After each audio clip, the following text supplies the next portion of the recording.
Mga boss, may share lang ako tungkol dito sa Lancer itlog ni Bossing. Ayan, pagka nag-on ako ng ignition switch niya is may tumutunog, ano, may sounds. Dito yan sa ilalim. So ayan, kung madidinig nyo, ayan, gumagana na yung fuel pump niya kahit hindi siya umaandar. So sa ibang sasakyan, alam ko gumagana siya kapag naka-on pa lang yung ignition, pero dito sa Lancer kasi dapat gagana lang siya pag nag-start na. So ang ginawa nila dito is nirekta nila yung linya.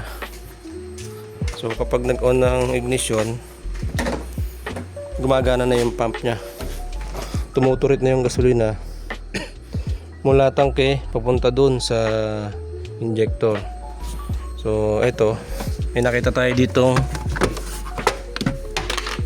meron tayo dito nakitang relay. Pag inalis ko to, makikita nyo mawawala yung, ayan, nawala yung ano niya, yung ingay niya dun sa may fuel pump dun sa tangke. So ayan, direkta nila dito yung pump na dapat hindi dapat siya nakarekta. Ayan, pag kinabit ko, gumagana siya agad.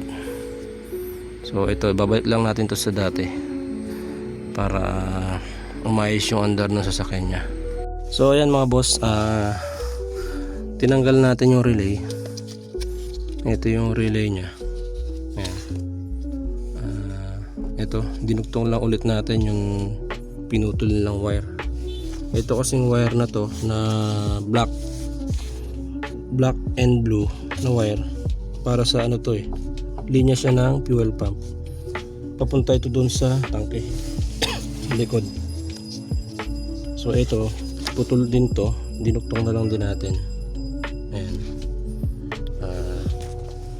Tingnan natin mga bossing kung pagka nag-on tayo ng ignition is aandar pa yung fuel pump doon. So tingnan natin Ayan, naka-on na yung ignition switch. So dito tayo sa tangke, fuel pump sa ilalim.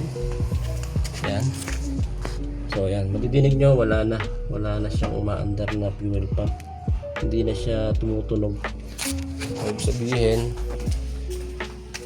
wala na yung rekta niya. Ngayon, para malaman natin na tama yung ginawa natin na pagkakaduktong, paanda rin natin mga bossing. So ayan, testing natin kung aandar siya nang walang relay. Ayun mga boss, umandar naman siya boss kahit walang relay. So hindi natin alam kung bakit sila naglagay ng relay dyan. Okay naman siya maandar naman siya kahit walang relay. So yun lang mga boss, thank you.